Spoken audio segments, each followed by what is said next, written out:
Good evening, everyone, and welcome to A Voice for Men Radio, the show that reminds people everywhere that no means no and nullify means not guilty. I'm girlwriteswhat, and you are listening to Red Pill Radio.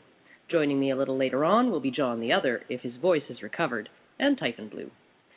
Tonight we're going to talk about the invisible man.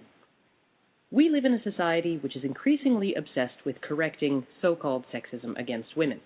In fact, obsessed doesn't even begin to cover it. We're bludgeoned in our media with a never-ending torrent of new and innovative ways that women are currently being oppressed. Recently, an emotionally retarded, intellectually vacant, self-selected victim produced a series of videos detailing the female discrimination in fantasy characters in video games. And she apparently conned the general public out of over $200,000 in donations. Yeah, you heard me.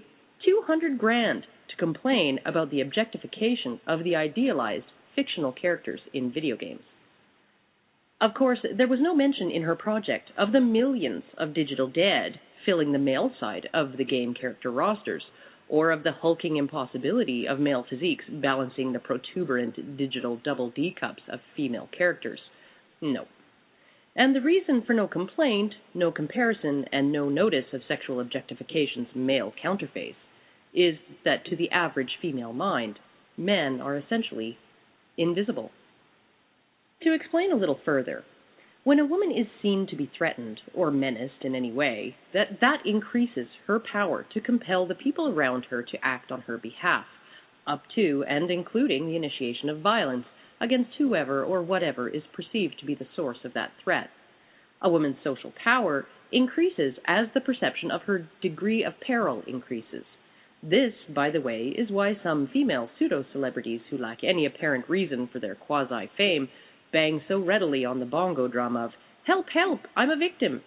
Usually, this takes the form of claimed email threats of death, of rape, and other various inconveniences. Skeptic. However, when a man is in similar distress, he does not have the same social power. His victimhood or hardship or pain does not imbue him with any kind of social cachet. In fact, it erases his social identity altogether. A man in obvious distress is, from a social perspective, no longer a man. And once he's no longer a man, he's no longer anything. But for all the complaining of so-called female objectification, not a single word is spoken of the objectification of men, or, more correctly, the invisibility of men. Men, it must be understood, are not human beings in the sense of having an innate human identity. They're appliances, utilities, and machines. Their humanity is conditional, based on their ongoing utility, principally to women. The moment a man ceases to fulfill this role of utility and appliance, his social identity, which in most cases is accorded to him externally and is not self-defined, his identity as a human being is erased. If a man falters or becomes the victim of a mishap, violence, or circumstance to a degree that he is incapable of persevering, his social identity, which was always conditional on continued performance as a reliable utility, it's toast. In the 2011 article in The Guardian addressing the common practice of male-targeting gang rape as a weapon of war in the Congo, one of the most devastating aspects of this for men so brutalized is that in addition to the debilitating physical damage of repeated gang rape, these men are rejected by their families and friends, and if identified as survivors of wartime gang rape, they risk arrest. Quoting from the Guardian article, "In Uganda, survivors are at risk of arrest by police. They will probably be ostracized by friends, rejected by family, and turned away by the UN and the myriad international NGOs that are equipped, trained, and ready to help women. They are wounded, isolated, and in danger, and they are despised." Now, it's easy to consider this from the safety and comfort of a middle-class North American living room, and to sneer down our noses at the poor, atavistic, backward Africans. Obviously, we enlightened Westerners would never be so callous, so dismissive of grievously wounded fellow human beings.